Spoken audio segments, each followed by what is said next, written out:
I listen and I judge. Why? Because I'm Iranian, I live in Iran, and I just found out an American woman moved to Afghanistan, which is next to my country, so I know what the fuck is happening there. I have never been to Afghanistan, but we, us Iranians and Afghan people share kind of the same reality. She moved to Afghanistan and now she is his wife. I'm sorry, his property. And I'm sorry if I look a little bit mad and dramatic and upset. I just took a hot shower, I was ready to have a calm night. And then when I was scrolling on YouTube, I just came across these videos that were talking about this woman. So I decided, since I am an Iranian and well, I know what is happening in the Middle East.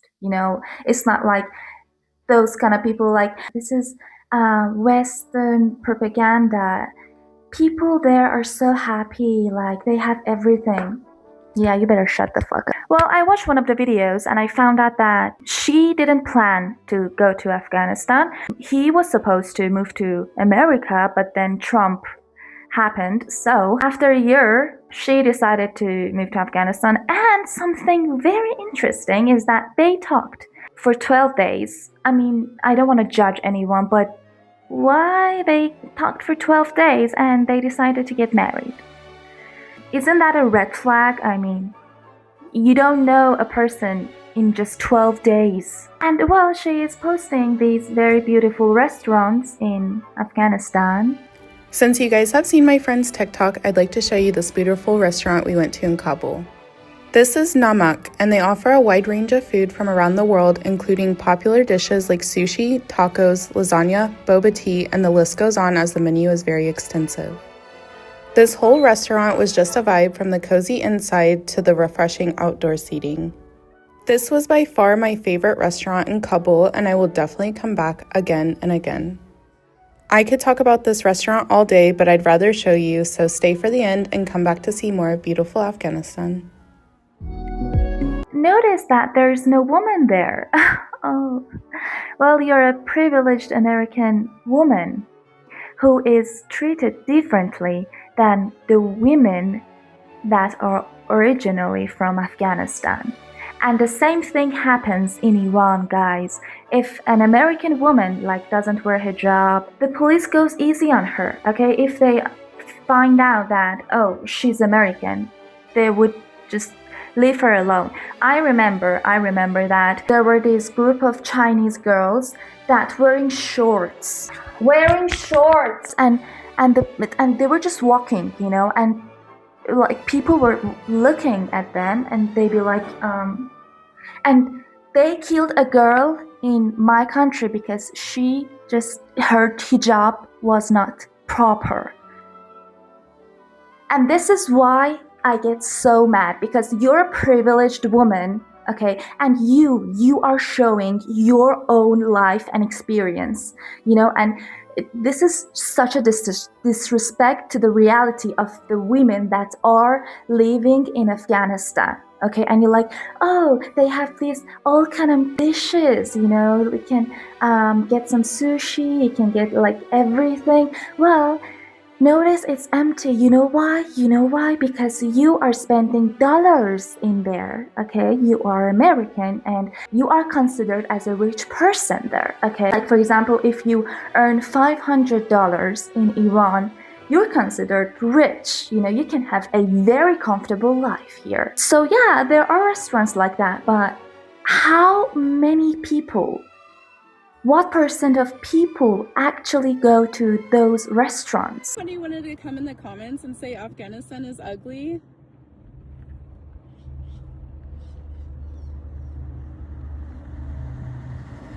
I think it mugs. I don't know. I think it mugs. They say Afghanistan is so ugly. Well, look at this beautiful, picturesque view. Oh my god, yeah. Those trees aren't going to send the girls back to school. They're not going to send the girls back to university, They're not gonna fight for our rights. There's a very green tree there. Oh my god, look, Afghanistan is so beautiful. Look at that tree. Yeah, well, when women are supposed to go to doctors, when they get sick, they are only allowed to go to female doctors. And well, you can't study in Afghanistan, so there will be no female doctors. So you're going to die as a woman if you get sick. But that doesn't matter. Look at that beautiful tree there. Oh my god, this nature. I don't think that this is propaganda. Why? Because I think she doesn't realize what situation she is in.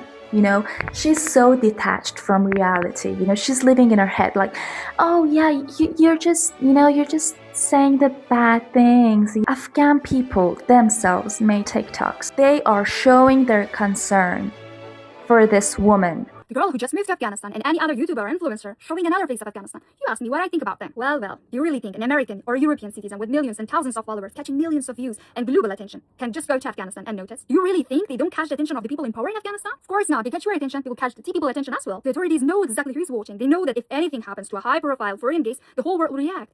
100% they will protect her. Even if she doesn't notice it, the T people will give her security, safe passage, and a warm welcome because her travel vlogs serve as a free and a glowing PR for them, whether she intends it to or not. I know this is good for her safety, and I honestly hope nothing happens to her, even if there are never any true guarantees. But also keep in mind, in cases where someone chooses to stay there permanently, she might eventually lose the ability to speak the truth altogether. So stop bringing her up. She's not living the life of an Afghan girl. To the very few brave creators who went to Afghanistan and used their platform to show the true unfiltered reality, we see you and we are so thankful from you. But for most foreign influencers, this is just a great trade for content, views, engagement. And for local women, it's a daily living nightmare. Their basic human rights simply don't exist. We have thousands of stories that reach the news, so look at those news. Please don't let a privileged travel blog erase our real pain. The reality is painfully loud. Local dogs are completely erased from public life. They are banned from school, university, parks, and stripped of their right to work. People in power abuse them, jail them, hate them, use them, and even kill them. They face constant violence just for trying to live a normal life.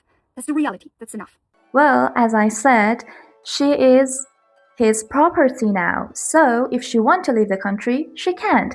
And the same goes in Iran.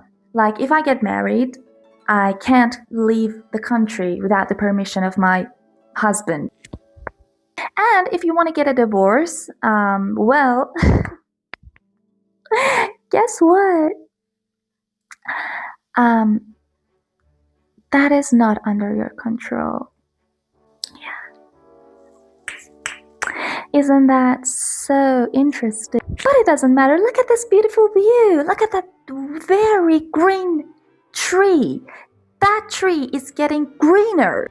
Wow, guys. And you know what's so concerning about this is that she's a woman and she moves to this country where the most basic human rights are ignored. She doesn't talk about that. She's just talking about that green tree there. She's acting like everything is fine there. I mean, honey, maybe it's easier for you because you are a privileged American woman. Yeah, they are going to treat you differently. And well, these are some very weird pictures where she doesn't wear hijab. I think she wants to just show that, oh, it's not mandatory, you cannot wear hijab. Let me tell you something. She cannot walk in the streets without that hijab. And something interesting is that in Iran, people are actually fighting for their rights, the most basic human rights, And you see like people in the street without hijab. Well, 90% of people don't wear hijab anymore, and if they do, it's not like it's just a scarf, that's all. They're not covering everywhere. Something interesting is that some people moving to Iran, well, I'm not gonna make this video about Iran. I just want to mention this very particular subject, that they move to Iran and go, oh, everyone is free, what are you fighting for, everyone is free. Honey, the police has the permission to beat you if you don't wear hijab. They're just waiting for an order. That's why. And well, of course, you have to wear hijab when you are in office or when you're going to work. And when the police beats you up, arrests you because you're not wearing hijab, no one can say anything. So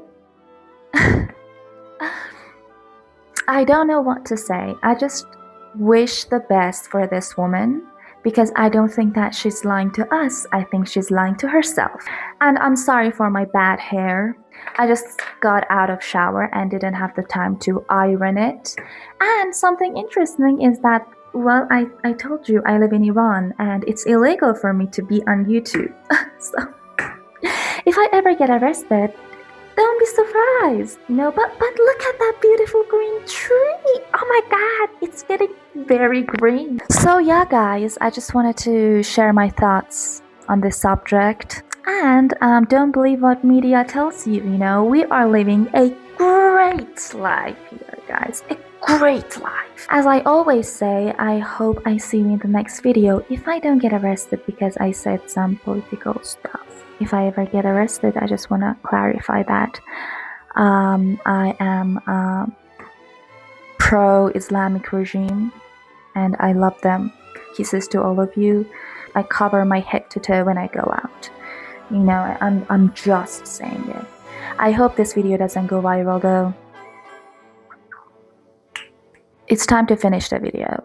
And well, I hope you all the best.